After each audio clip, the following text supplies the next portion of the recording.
Hello everyone, welcome to weekly digression number 4. As is tradition, let's start with some basic housekeeping stuff. I did not clean the house this week. I bet you didn't see that coming. I'll probably do it over the weekend. My excuse right now is that it's raining outside and I'm kind of lazy. Anyways, I'm not going to provide content updates this week because then this entire video is just going to be about content updates because there's quite a lot to cover. I'm working on a lot of videos at the same time. So instead, what we're going to do is we're going to jump right into this week's digression, which is on DEI. Now, DEI stands for diversity, equity, and inclusion. Essentially, what it is a set of policies that help employers ensure they hire and promote a diverse workforce. The aim here is to accommodate people from all backgrounds by taking into account the limitations and prejudices many of them tend to face when they enter the workforce. Some examples for you. Promoting women to senior management positions. Many of you might have heard the glass ceiling metaphor, where gender biases prevented women from securing high-level jobs. DEI policies aim to make sure that's a thing of the past. Another example is people not being hired, promoted, or paid fairly because of their race or cultural background. For instance, if you are a person of color, you might get paid less than someone who is Caucasian, or management might skip you for a promotion and hand it to someone else who is Caucasian. This is something a lot of people of color are unfortunately familiar with, but DEI policies have made sure that this behavior or these practices are a thing of the past. Now, DEI policies also cover sexual orientation and disabilities, among many other things. These DEI policies are also not what you would call universal policies. What that basically means that every company tends to have its own version of DEI, but most of them aim to ensure that there is fair treatment of employees regardless of color, race, gender, sexual orientation, or disabilities.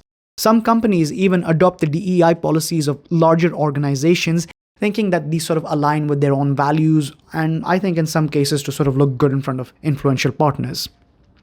For example, you could be a bank and you adopt the DEI policies of one of your largest clients. Well, that should be a potential conflict of interest, but it's considered completely legal. And I think it also defeats the purpose of implementing these DEI policies. And believe it or not, I have been in a room where ideas like these have been proposed. I've been on a DEI committee. But more so than that, I think the way that DEI policies are implemented is where things really start to fall apart. See, my main issue with DEI is that it seems to only apply to what you would call the higher echelons of society, like office work.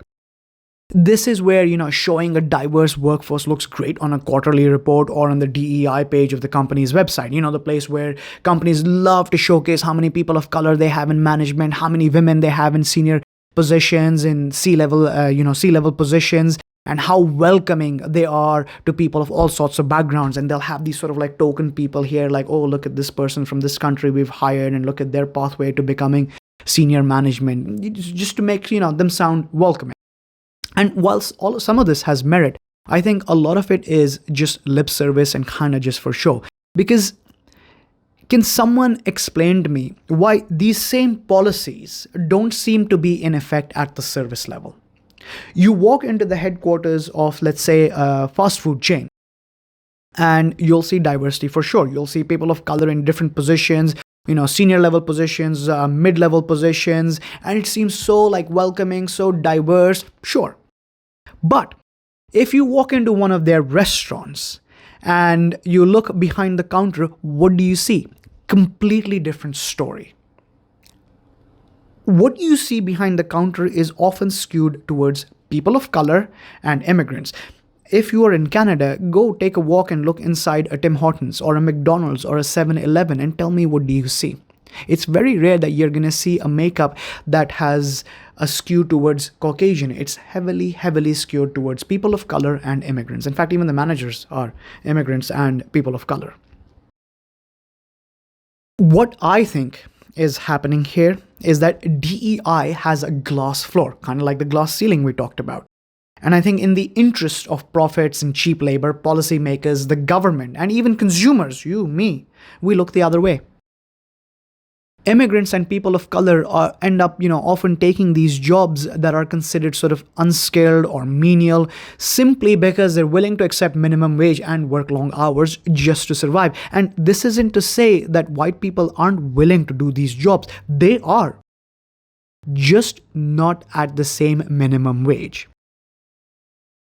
So why is there no push to hire more white people at this level? Why isn't there a push to make sure that the services sector, one of the largest employers in North America, is in line with these DEI policies? Because just looking at these really quick examples, does it not seem that DEI policies are selective? That DEI policies only consider people of color, DEI policies only consider people of, that are immigrants, or, they come from a different cultural background. It seems that they completely ignore Caucasians who, might also benefit from these policies. Now, I personally don't think DEI is a scam. I mean, it's important to understand and acknowledge our biases, as well as sort of the differences in, upbringing, access to education, and professional experience. But at the same time, we need to accept that the implementation of these policies can't be selective. And it can't just be for brownie points with the media or, potential investors. These policies, they need to mean something. And the only way that's going to happen is if we, everyday people, call out these bad practices and lip service. Because, as I've explained, these policies affect all of us. And when I say all of us, I mean everyone, regardless of our skin color. And for people who argue that we should, hire and promote people based solely on merit, you're not wrong. DEI policies do not say don't hire people on merit. All they're asking us to do is consider the factors that might give one person an unfair advantage over another. Factors we might sort of overlook due to our own biases and beliefs, our own internal biases and beliefs and privilege. But then again, that's a whole different topic of exploration in a different video.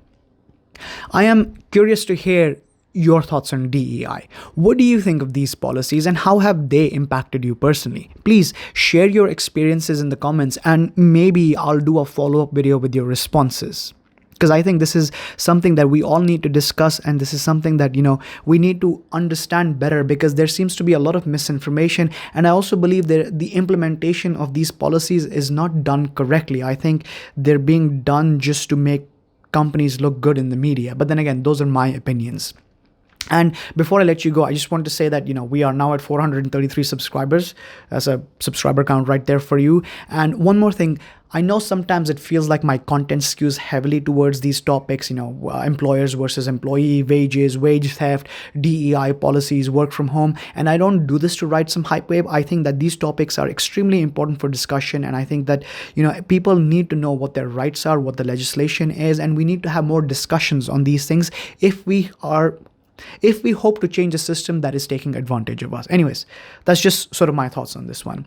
I will see you next week in a different digression, and I think I will also see you maybe in 2 weeks in a scripted video. The items are here, so please make sure to subscribe and, enjoy your weekend. Until then, take care and have a wonderful, wonderful day. Goodbye.